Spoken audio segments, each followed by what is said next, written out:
The annual Hartwell Industries Gala was supposed to be a celebration.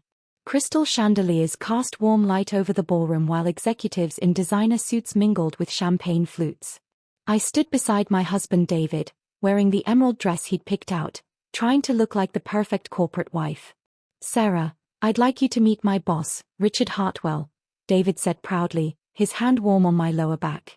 Richard's eyes swept over me dismissively before that cruel smile spread across his face. "Nice to meet the deadweight your husband carries," he said loud enough for the nearby executives to hear. The group erupted in knowing chuckles. "Richard," David started uncomfortably, but his boss waved him off. "Oh come on, we're all friends here," Richard continued, his voice dripping with false joviality. "Must be exhausting supporting a non-contributor. Some of us have wives who actually add value to our businesses." The executives nodded approvingly. Margaret Chen from accounting tittered behind her glass. "My wife runs our entire HR department," boasted Tom from sales. "What does yours do again, David?" David's face flushed red. "Sarah keeps busy with various projects." "Various projects," Richard repeated mockingly. "How wonderfully vague. Let me guess, charity committees and book clubs? The usual housewife hobbies." I smiled serenely, used to this treatment after 3 years of marriage. "Something like that." "Well, at least she's honest about it," Margaret chimed in. "Some wives pretend they're businesswomen when they're really just spending their husband's money." The circle of executives laughed harder. Richard raised his glass in a mock toast. "To honest housewives who know their place." "Excuse me," I said sweetly, "I need to powder my nose." I walked calmly toward the ladies' room, my heels clicking against the marble floor. But instead of going inside, I slipped into a quiet alcove and pulled out my phone. "Anderson Holdings, this is Marcus," came the familiar voice of my business partner. "Pull the Hartwell account tomorrow," I whispered, watching the party through the archway. "All of it?" "The entire 20 million. Marcus sounded surprised. "That's their biggest contract, Sarah." "Are you sure?" "Completely sure." "And Marcus?" "Make sure Richard Hartwell gets the call personally." I hung up and returned to the party, slipping back into my place beside David. Richard was in the middle of another story about his golf handicap, gesturing wildly with his champagne. "Ah, there she is," he said when he spotted me. "Did you get lost trying to find your way back? These business events can be confusing for civilians." More laughter rippled through the group. I simply smiled and checked my phone for the time. 9:47 p.m. Marcus was efficient. It shouldn't take long. "You know, Sarah," Richard continued, emboldened by his audience, "I've been thinking. Maybe David could bring you to the office sometime. Show you what real work looks like. Might inspire you to try contributing something meaningful." "That's very kind of you to offer," I replied graciously. "Of course, you'd have to stay out of the way. Can't have deadweight interfering with actual business operations." The executives were practically doubled over with laughter now.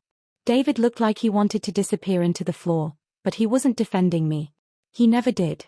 That's when Richard's phone started ringing. He glanced at the screen and frowned.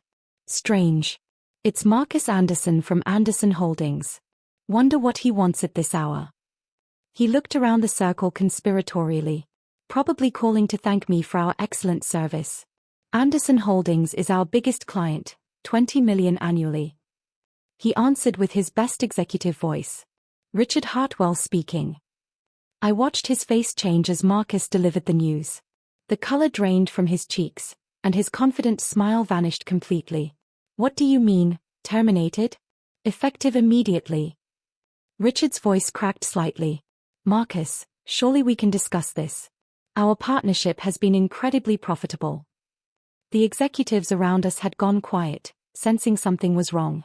David looked confused, glancing between his boss and me. No, I understand business is business, but..." Richard was practically pleading now. $20 million, Marcus. This will devastate our quarterly projections." Margaret Chen's champagne glass froze halfway to her lips. Tom from sales whispered, "Did he say 20 million?" Richard ended the call and stared at his phone in shock.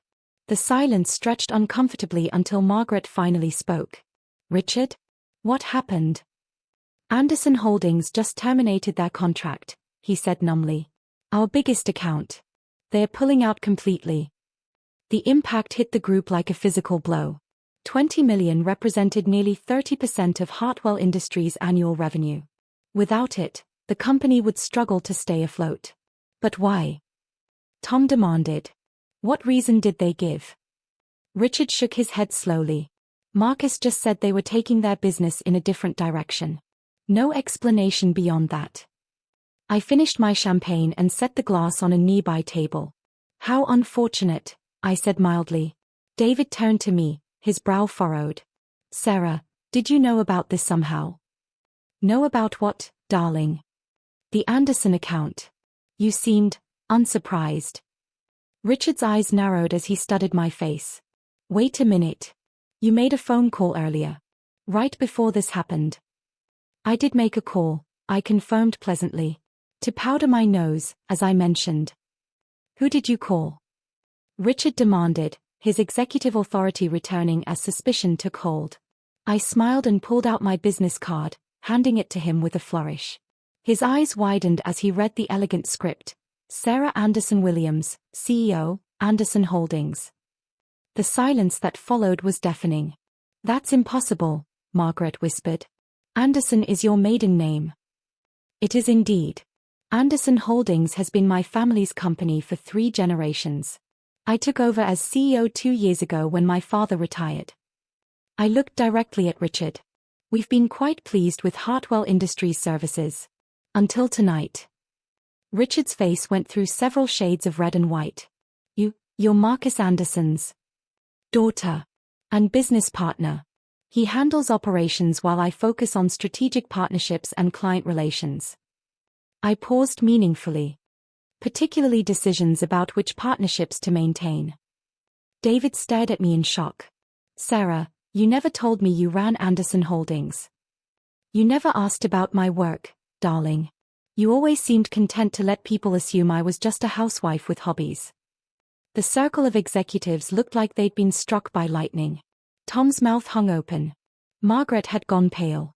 Richard clutched his phone like a lifeline. $20 million, Richard said weakly.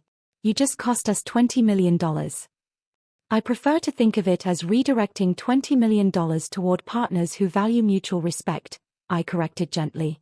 Anderson Holdings will be fine. We have plenty of other contractors eager for our business.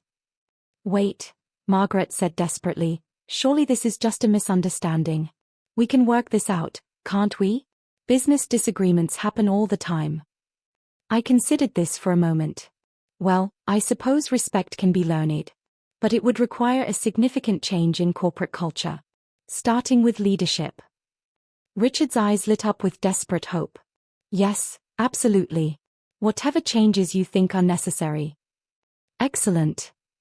I pulled out my phone again and dialed Marcus. Actually, I've changed my mind about the Hartwell account. Don't terminate it just yet. Richard sagged with relief, but I held up a finger. However, I'll need to see some immediate changes. Beginning with a public apology from Mr. Hartwell to every woman in this room for his disrespectful comments tonight. Richard's face flushed, but he nodded quickly. Of course. Ladies, I sincerely apologize for any offensive remarks. They were completely inappropriate. And Margaret, I continued, turning to the accounting manager, I believe you mentioned something about wives pretending to be businesswomen. Margaret looked mortified. I'm so sorry, Mrs. Williams. I had no idea about your position. That was terribly unprofessional of me. Apology accepted. Now, David, I turned to my husband, shall we go home? I have an early board meeting tomorrow to discuss our new partnership requirements. As we walked toward the exit, I could hear the frantic whispers behind us. Richard was already on his phone, probably calling an emergency board meeting. The story would spread through the company like wildfire by morning. David waited until we were in the car before speaking. Sarah, I had no idea. Why didn't you tell me you were running Anderson Holdings? I started the engine of my Tesla, the one I'd bought with my own money, though David had never asked where it came from. Would it have mattered? You seemed happy enough letting your colleagues mock your deadweight wife. I should have defended you, he said quietly. I'm sorry. Yes, you should have. But now you know better. I pulled out of the parking garage and onto the city streets. And so does everyone else at your company. My phone buzzed with a text from Marcus. Anderson Holdings stock up 3% in after-hours trading. Something about respecting partnership values trending on social media. Whatever you did tonight, it's good for business.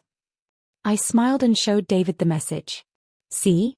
Sometimes standing up for yourself is the most profitable thing you can do. The next morning, David came home from work with interesting news.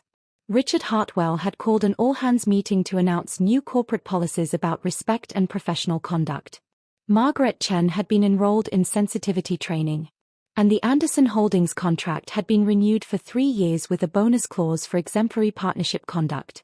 Oh, and one more thing, David said with a grin. Richard asked if you might consider joining our board of directors. Apparently, they could use someone with your business perspective. I laughed and kissed my husband's cheek. Tell Richard I'll consider it. But only if the board meetings include actual business discussion instead of golf handicap comparisons. Sometimes the best way to handle deadweight comments is to show them exactly how much weight you actually carry.